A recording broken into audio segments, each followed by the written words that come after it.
तो बेटा if you remember we started, so कल हमने डिस्कस किया था, we had done the joint probability density function and we have discussed कि कैसे हम जॉइंट से मार्जिनल निकाल सकते हैं. And today we will take some questions both on the continuous as well as on the discrete case. So if you see very first question, so what this question says that the probability of x is equal to x and y is equal to y is this x square plus y over 32, right? So यहाँ पे अगर देखो x की range क्या है 0 1 2 3 और y की range है 0 and 1. So since the values are discrete, तो यहाँ से हमें आइडिया मिल जाता है that this is a discrete case and since दोनों x और y इन्वॉल्व हैं इसलिए it's joint distribution. तो अगर आप देखो हमें यहाँ पे सिर्फ ये गिवन है probability of x is equal to x is y is equal to y is this one. So very first step is we will make this table. So you see, let us write the x values above here. So x की value कितनी है? So 0 1 2 3. y की value कितनी है? 0 and 1. So when x is 0, y is 0. So if I use this function, this will become 0. So you see this is 0. When x is, so when y is 0, so y की value 0 हो जाएगी. When x is 1, ये 1 by 32 हो जाएगा. When x is 2, this will be, so this will be 2 square plus 0. So 4 by 32, then again 3 square by 32, so 9 by 32. Right? Then now let us go to next column, y is 1. So y की value 1 fix हो गई है. So x is 0. So this will be 1 by 32. So again x is 1, y is 1. So 1 square plus 1, this will be 2 by 32. Then again 2 square is 4, 4 plus 1 will be 5, 5 by 32 and then 10 by 32. तो ये हमने table बना लिया. Now the first question is you have to find the marginal distribution of x. तो हमें पता है marginal distribution का मतलब क्या होता है, हम column wise sum कर देते हैं. So you see x is equal to 0. So x is equal to 0 means y की कोई भी वैल्यू हो, y can be 0, y can be 1. तो हमने इस पूरे कॉलम का सम कर दिया. So this is 1 by 32. Then x is equal to 1. X is equal to 1. So if you see this is 1 by 32. So x is equal to 1. So x is 1 is this column, this whole column, right? And y की value कुछ भी है हमें फर्क नहीं है. तो y can be 0 also, y can be 1 also. So x is equal to 1. So y is equal to 0 पे वैल्यू 1 by 32 है, y is equal to 1 पे वैल्यू 2 by 32 है. तो इनका सम हो गया 3 by 32. Similarly x is equal to 2 पे, so this will be 9 by 32. Then x is equal to 3 पे, this will be 19 by 32. So इसको ऐसे नहीं लिखना है. So you will make a table. So what is the marginal distribution of x? So what are the values of x? So x is 0, 1, 2, 3. And what is the marginal distribution of x? So marginal distribution of x is probability of this x. So x is equal to 0 की probability आपने कितनी निकाली? It's 1 by 32. So 1 by 32. Then 3 by 32, 9 by 32 and x is equal to 3 की probability कितनी हो गई? 19 by 32. So this is the marginal distribution of x. Similarly अगर मुझे marginal distribution of y निकालनी है, so what we will do, we will take sum row wise. So y is equal to 0 का sum कितना आ गया इन सारी values का? 14 by 32. And y is equal to 1 पे सारी values का sum कितना आ गया? 18 by 32. And just for check, अगर आप column wise sum करो, 14 by 32 plus 18 by 32 कितना होता है? 32 by 32, this is 1. ये वाली वैल्यूज को ऐड करोगे तो भी 1 आएगा. और ये जो अंदर वैल्यूज हैं, सेल में वैल्यूज हैं, ये सारी वैल्यूज को ऐड करोगे तो भी 1 आएगा, right? So this was how we calculate the marginal density. So now if you see the next second question is find the conditional distribution. So majority यहाँ पे ऐसे ही क्वेश्चन बनते हैं डिस्क्रीट के केस में, right? Find the conditional distribution of y for x is equal to x. Conditional distribution of y for x is equal to x. So this is the symbol. So here this is conditional distribution of y. So y is equal to y such that so x is equal to x. So बीच में we have the straight line, conditional line. इसको यहाँ पे notation wise हम ऐसे भी लिख देते हैं, probability of y mod x. So we know by definition this is what? This is probability of x is equal to x, y is equal to y over probability of x is equal to x. तो अब जैसे अगर आप इसमें देखो इस question में कुछ भी नहीं लिखा हुआ, कोई वैल्यूज नहीं दी हुई है. So here in this case we have to calculate for all the possible cases. तो अगर आप देखो मैंने एक बार यहाँ y को 0 ले लिया. So y 0, y 0, y 0, y 0. So what are the possible values of x? x 0, x 1, x 2, x 3. Again second case में हमने क्या ले लिया, y1 ले लिया, so x0, x1, x2, x3. So we have to calculate all these probabilities. ये हमने पिछली क्लास में देखा था, right? So we can complete this question, right? So now let us take one question on the continuous case. So now here if you see f of xy, so f of xy is what? 1/8, 6 minus x minus y, where range of x is 0 to 2 and range of y is 2 to 4, 0 otherwise. तो अब यहाँ पे अगर आप देखो, since range is given, so that is the reason this is continuous case. The first question is check whether this function is PDF. तो बेटा अगर यही क्वेश्चन डिस्क्रीट में होता, कंटिन्यूस में होता, सिंगल वेरिएबल में, तो आप सिर्फ चेक करते f of x dx. So f of x dx over the range of x. So whatever is the range of x. So generally range of x is minus infinity to infinity. So we should show that this integral is equal to 1. अब यहाँ पे क्या है, हमारे पास क्या है, we have two variables. So two variables का मतलब क्या हो गया, यहाँ पे दो इंटीग्रल्स आ जाए. इंटीग्रेशन वैसे ही करनी है, एक को कांस्टेंट मानना है. सो अब यहाँ पे भी, so this is second integral. So यहाँ पे अब dx के साथ क्या आ जाएगा, dy आ जाएगा. So now we will show that this double integral f of x, अब यहाँ पे अंदर क्या आ जाएगा, अंदर y भी आ जाएगा. सो f of x y dx dy, so this is equal to 1. So now let us see. So if you see, this is minus infinity to infinity, f of xy dx dy is equal to 1. इससे पहले, so this is the second case that the sum of the total probability should be equal to 1. इससे पहले हमें ये भी make sure करना है that this function is positive because probability is always positive. तो बेटा अगर आप यहाँ पे देखो x की रेंज क्या है, x की रेंज 0 to 2 है, right? आप ऐसे भी देख सकते हो, you see x की रेंज कितनी है, 0 to 2. हमें क्या चाहिए, हमें माइनस एक्स चाहिए. फंक्शन में क्या है, 6 माइनस एक्स माइनस वाई. हमें पता है जब हम इक्वालिटी को माइनस एक्स से माइनस साइन से मल्टीप्लाई कर देते हैं तो इक्वालिटी चेंज हो जाती है. So this is what, -2 0. हमने फर्स्ट जो एक्स की रेंज थी उसको माइनस से मल्टीप्लाई कर दिया, सो हमें पता है माइनस में इक्वालिटी चेंज हो जाती है. ऐसे ही हमें माइनस वाई चाहिए, हम फंक्शन क्रिएट करने की कोशिश करते हैं. सो you see this will be how much, -4, और इधर कितना आ जाएगा, -2.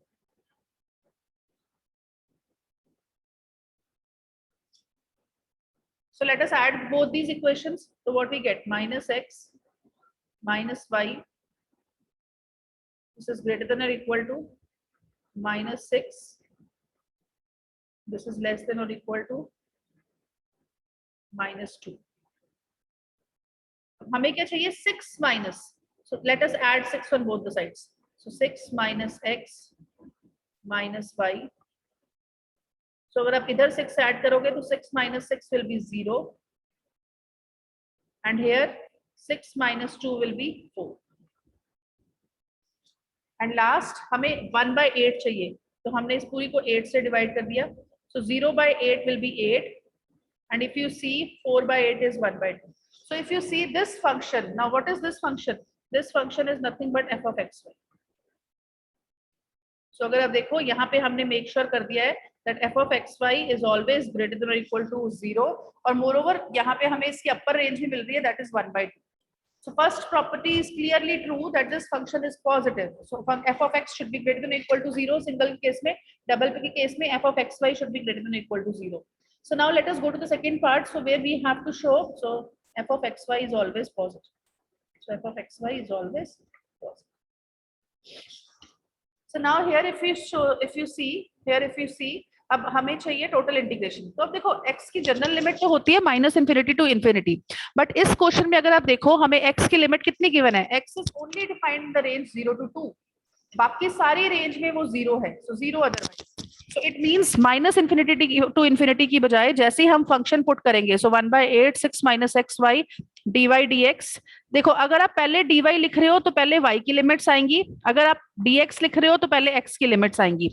तो प्लीज आप कुछ भी लिख सकते हो, choice is totally yours, answer same आएगा. तो जैसे मैंने यहाँ पे पहले dy की लिमिट्स लिखी हैं, तो अगर आप देखो y की रेंज कितनी है, 2 to 4, so y is 2 to 4 dx, x की रेंज कितनी है, 0 to 2. So now this integration हम कैसे सॉल्व करेंगे? सो पहली इंटीग्रेशन y के साथ है तो हम x को कांस्टेंट मानेंगे। तो if you see 1/8 is constant बाहर आ गया, तो 6 की इंटीग्रेशन क्या होती है 6y minus x is constant, तो कांस्टेंट की इंटीग्रेशन क्या होती है y साथ में आ जाएगा माइनस y की इंटीग्रेशन क्या होती है y²/2। So limits are 2 to 4, so upper limit put कर देंगे, लोअर लिमिट पुट कर देंगे, so ultimately you will get a function of x। So again इसको x में इंटीग्रेट कर देंगे, so if you see the total answer will be equal to 1, right. So हमने ये शो कर दिया है कि that this is a probability density function. Now the second case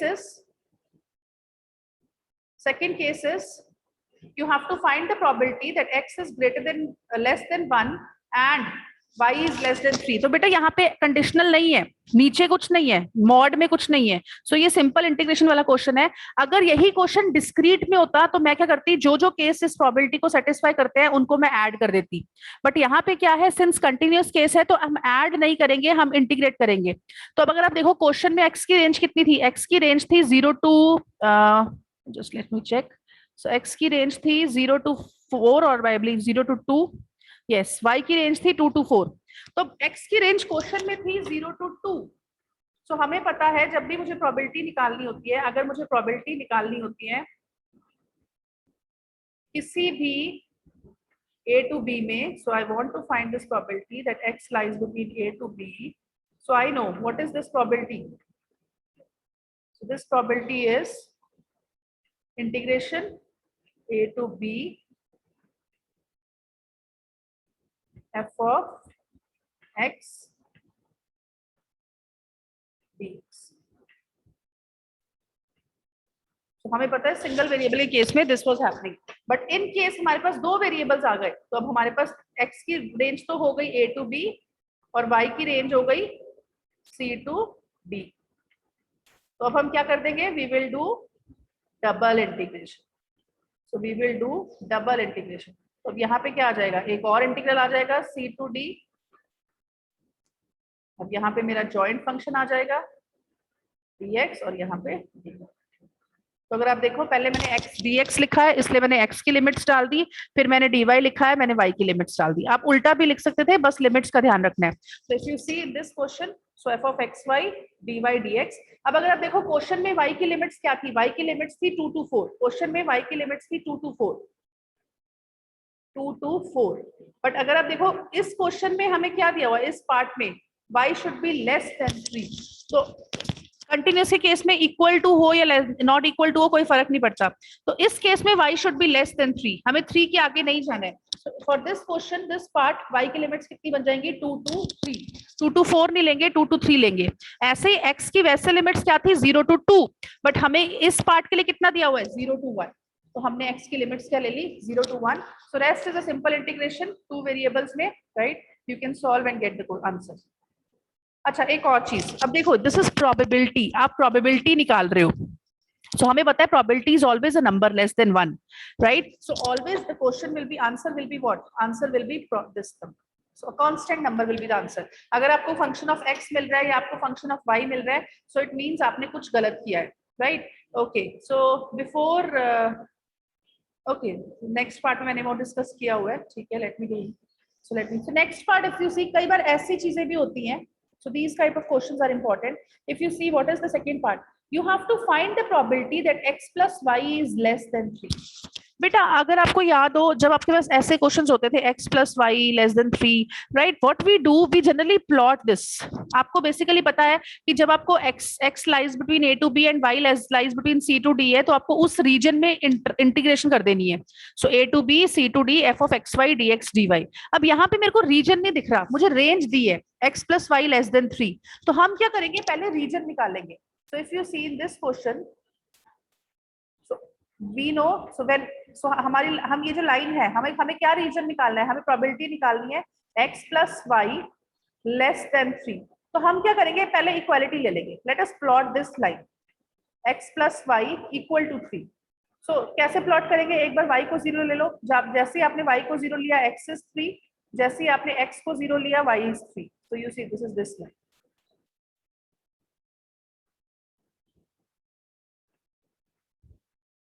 So this is this line।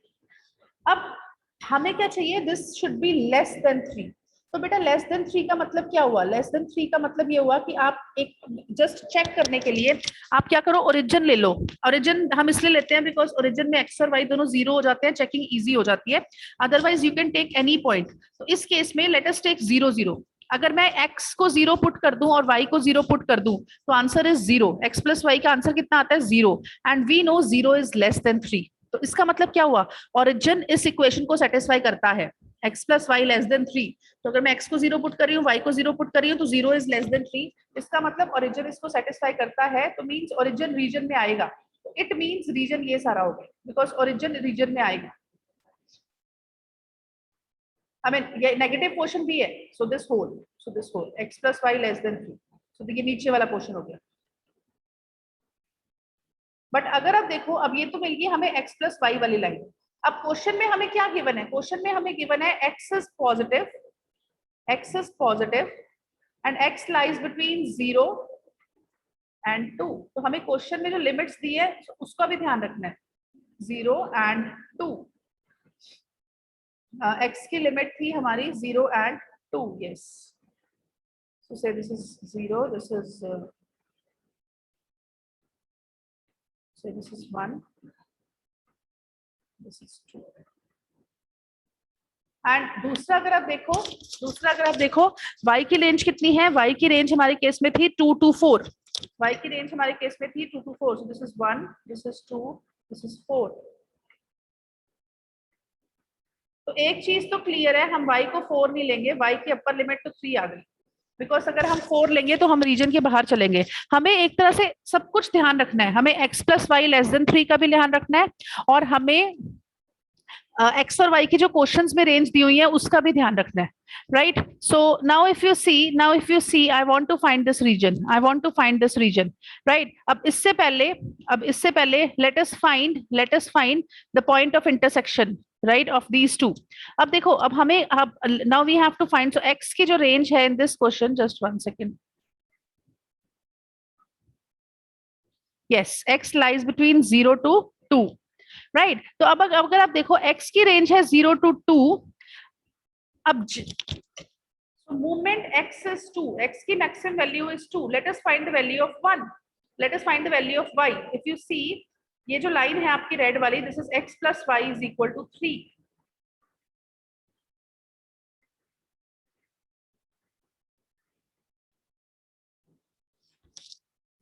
Right, so movement x is equal to, और अब just let me change the color, I have just mixed up so many lines।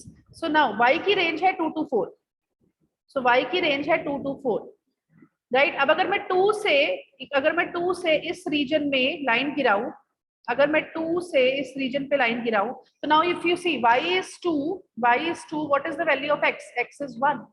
so if you see, this is 1 and this is 2, y is 2, x is 1, right. Because अगर आप x is equal to 2 पे इस reason पे जाते तो y 1 आ गया था, x इज इक्वल टू 2 पे इस रीजन पे जाते तो y 1 आ गया था। अब y 1 तो हो नहीं सकता बिकॉज y की रेंज कितनी है, 2 to 4। तो हम y इज इक्वल टू 2 पे गए तो x 1 आ गया। तो now this is satisfied with both. So if you see, actually हमें किस रीजन में निकालना है, हमें इस रीजन की वैल्यू निकालनी, this only white region. So only white region, ये वाइट रीजन है जो एक्चुअली सारी कंडीशंस को सेटिस्फाई करता है। Because in this white region x plus Y is less than 3, x lies between 0 and 2, actually x lies between 0 and 1, तो 0 and 1, 0 और 2 के बीच में ही होता है, and y lies between 2 to 3, so basically y lies between 2 to 4 because y 2 to 4 में है और इस रीजन में y 2 to 3 है, तो x plus y less than 3 हो गया। तो बेटा जब अब इस रीजन को अगर आपने निकालना है, तो इफ यू रिमेम्बर, जब आप अपनी छोटी क्लासेस में इंटीग्रल को सॉल्व करते थे, हम क्या करते थे, वर्टिकल लाइन बना लेते थे। So let me draw this vertical line, तो वर्टिकल लाइन अगर आप ड्रॉ कर रहे हो तो vertical line will give you the limits of y। अगर आप हॉरिजॉन्टल लाइन ड्रॉ कर रहे हो तो horizontal line will give you the limits of x। तो अगर आप देखो ये जो व्हाइट लाइन है, ये इसका जो लोअर एंड है वो रीजन को कहाँ टच कर रहा है, at this line. So this line is nothing but y is equal to 2। So this line is nothing but y is equal to 2। और ये जो अपर एंड है ये कहाँ टच कर रहा है? This line is x plus Y is equal to 3, ये x plus Y is equal to 3 पे टच कर रहा है। मैंने वर्टिकल लाइन बनाई है, वर्टिकल लाइन हम चेक करते हैं कि रीजन को लोअर लिमिट पे कहाँ टच कर रहा है और अपर लिमिट पे कहाँ टच कर रहा है। तो अब लोअर लिमिट पे y is equal to 2, upper limit पे y is equal to 3 minus x। So you see I got the limits of y। तो y is equal to, since vertical line बनाई थी इसलिए y की limits मिल गई। और अगर आप देखो x की लिमिट्स क्या है, x इस रीजन में कहां से शुरू हो रहा है? x is starting from 0 and going up till 1, so x is 0 to 1, so function, since पहली लिमिट्स dy है, so this is dy dx. So now again this is a simple integral, so we can just evaluate the limits and we can find the answer, right? So if you see now third part, so here if you see what is third part, third part is probability of a mod b. So again this is what, probability of a intersection b over probability of b. So now probability of a intersection b, so already ये वैसे आपने first part में निकाल रखी है, probability of a intersection b, so x is less than 1 and y is less than 3, तो ये हमने already second part में निकाल रखी थी, so 3/8 आया था आंसर। अगर आप देखो next क्या है, probability of y less than 3, अब देखो बेटा y less than 3, so here if you see हमें पता है हम जॉइंट के केस में हैं, बट मेरी कंडीशन सिर्फ y पे है, my condition is only on y, so there is no condition on x, तो x की रेंज हम वही रखेंगे जो x की नॉर्मल रेंज है। So my function is what, 1/8, यहाँ पे क्या आ गया 6 minus x minus y, let's say first limit is dy and second limit is say dx।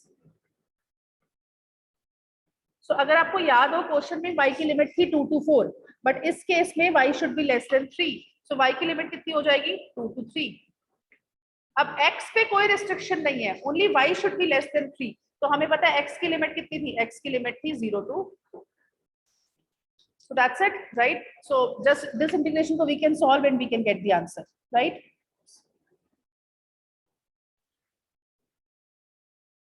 अच्छा, इसी में आपको मैं इसी क्वेश्चन में एक और क्वेश्चन कराती हूँ पहले, before I move to the next question. Say suppose यही क्वेश्चन था हमारे पास, यही क्वेश्चन था हमारे पास, अब इसी में ही आपको क्वेश्चन से, अगर आपने इसमें एक क्वेश्चन नहीं है, फाइंड द मार्जिनल डेंसिटी, जैसे डिस्क्रीट के केस में, से suppose for this question I ask you what is the marginal density of x, what is the marginal density of x. तो बेटा अगर आपको याद हो, आपने थ्योरी में देखा था कि अगर मुझे जॉइंट से मार्जिनल डेंसिटी ऑफ एक्स निकालनी है, तो हम इस केस में क्या करेंगे, we will just integrate with the limits of y। अगर x की निकालनी है तो y की लिमिट्स के साथ इंटीग्रेट कर देंगे, right? So if you see what is the function, what is the function 1/8। अगर मार्जिनल डेंसिटी निकालनी है तो दो इंटीग्रेशंस नहीं होंगी, एक ही इंटीग्रेशन होगी, -x minus y। So since हमें x की मार्जिनल डेंसिटी निकालनी है, तो हम क्या करेंगे, इसको y के साथ इंटीग्रेट कर देंगे। So y, limits of y are what, limits of y are 2 to 4। तो अगर आप देखो ये x में y में इंटीग्रेशन हो जाएगी, सिर्फ x में फंक्शन रह जाएगा, so this integration you can solve. So you see this is marginal density of x। Similarly अगर आपको इस केस में मार्जिनल डेंसिटी ऑफ y निकालनी है, तो आप इसी फंक्शन को you will just integrate, so this is 6 minus x minus y, और यहाँ पे क्या आ जाएगा dx। So you will just integrate this in the limits of, अब सिंस y की निकालनी है तो x की लिमिट पे इंटीग्रेट कर दो 0 to, तो जो भी आंसर आ जाएगा। And in this case don't worry, it will turn out to be, here it will be a function of x because this is marginal density of x, and here this will be a function of y, right? So now let us see one more question. So here if you see x is between 0 and 1, function is 2, and y is 0 to x. So here if you see y is from 0 to x, तो अब देखो यहाँ पे limits की भी mixing है, y 0 से x में है, x 0 to 1 में है, right? Now the first question is find the marginal density of x and y. So here I have written they are functions, so limits will be variable, so marginal density function. So please f of x means it's a function of x and f of y means it's a function of y. So if you see f of x, so f of x, तो मैंने आपको अभी क्या बताया था, अगर आपको f of x निकालना है तो आप f of x y को इंटीग्रेट कर दोगे dy के साथ, you will integrate with respect to y and limits will be of y, so minus infinity to infinity.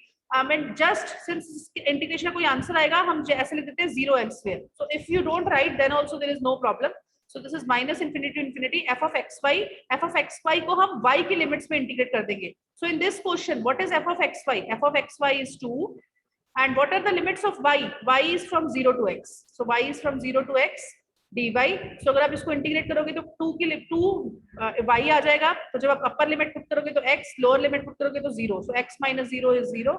So you see जब आप इसको इंटीग्रेट करोगे तो क्या आ जाएगा, 2 is constant, 1 की इंटीग्रेशन y होती है, upper limit is 0, lower limit is 0, upper limit is x. जब आप upper limit minus lower limit करोगे तो क्या आ जाएगा, 2 into x minus 0. So you see this is nothing but 2x. So since now this is function of x, so this is function of x, even पिछले question में भी, right? So आप x की range जरूर लिखोगे answer में. So here x की range कितनी है, x is 0 to 1 because x is a function. Now this is a function, f of x is 2x, but x की कौन सी वैल्यू, क्या x minus 100 है, क्या x iota है? So you should write the range. So x is 0 to 1. Right? Similarly अगर मुझे marginal density of y निकालना है, अगर मुझे marginal density of y निकालना है, so what I will do, I will integrate with the limits of x, so 2 into dx. अब बेटा प्लीज इन क्वेश्चंस में ध्यान रखना है. अब अगर आप देखो x की आपको लिमिट क्या दी है, कांस्टेंट लिमिट दी है. पिछले क्वेश्चन में क्या था, it was a function of x and y. तो जब आप एक की कांस्टेंट लिमिट पुट कर दोगे तो आपको दूसरा भी फंक्शन ऑफ y मिल जाएगा, कोई प्रॉब्लम नहीं है. बट इस केस में it is the function is constant. तो अगर आप x की लिमिट 0 to 1 पुट कर दोगे तो आंसर भी कांस्टेंट आ जाएगा. बट यू सी आपको निकालना क्या है, आपको निकालना है function of y. Answer should not be constant, answer should be some function of y. तो हम थोड़ा सा लिमिट्स पे मैनिपुलेट कर देते हैं. अब अगर आप देखो इस केस में क्या है, x is greater than 0 and less than 1, और दूसरी चीज मुझे गिवन है y is greater than 0 and less than x. तो अगर मैं इन दोनों लिमिट्स को कंबाइन कर दूं तो मुझे यहाँ से x की वेरिएबल लिमिट्स मिल रही हैं. कौन सी लिमिट्स मिल रही है, that x is greater than y and less than 1. So now if we know f of y क्या होता है, f of y will be integration of f of xy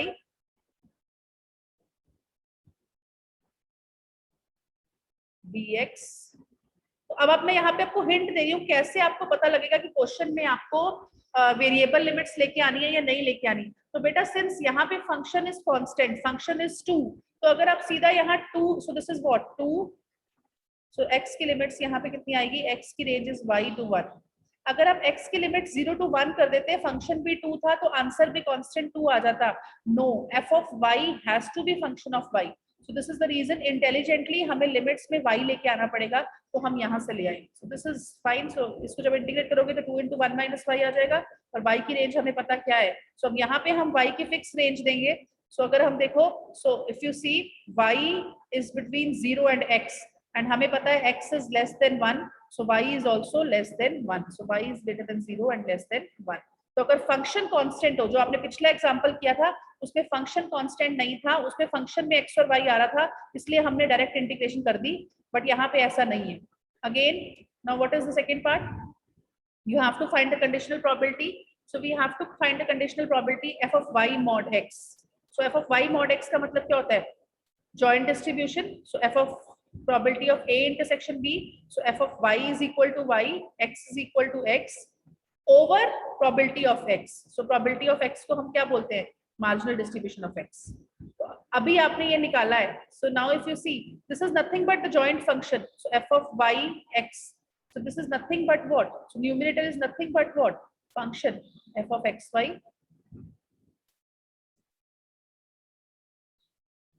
और नीचे क्या आ गया हमारे पास, नीचे हमारे पास आ गया f of x.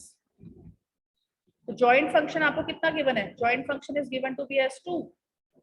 तो ये तो क्वेश्चन में गिवन ही है. और f of x अभी हमने पीछे निकाला है, f of x कितना आया था, 2/2x. So 2 will cancel, so you see this is 1/x.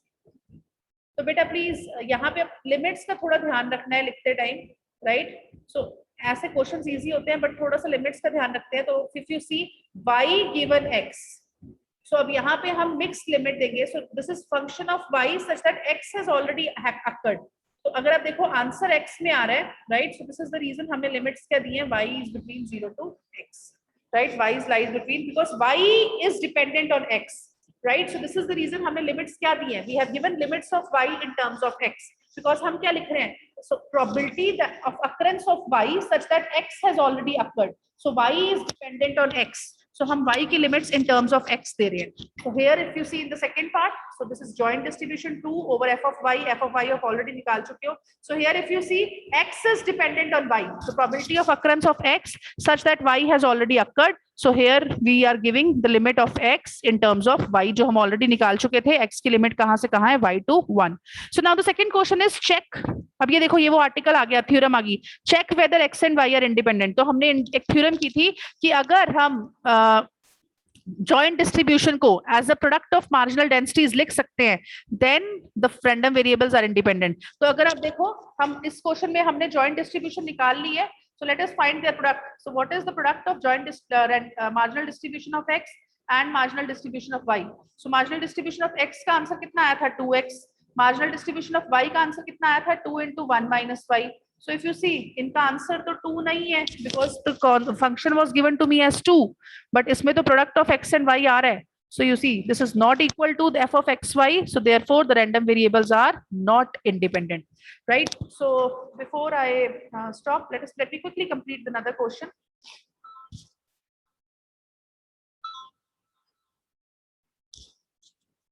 Right. So what this question says, as x and y are x and y independent. So this is f of xy, joint distribution is given to be as e raised to power minus x plus y. So this is another method of writing the range. So t 0 to infinity x. So this is nothing but means x की range is 0 to infinity and y की range is 0 to infinity. So are they independent? So if you see joint distribution f of xy को हम क्या given है, e raised to power x plus y. तो e raised to power minus x plus y को हम क्या लिख सकते हैं, e raised to power minus x into e raised to power minus y.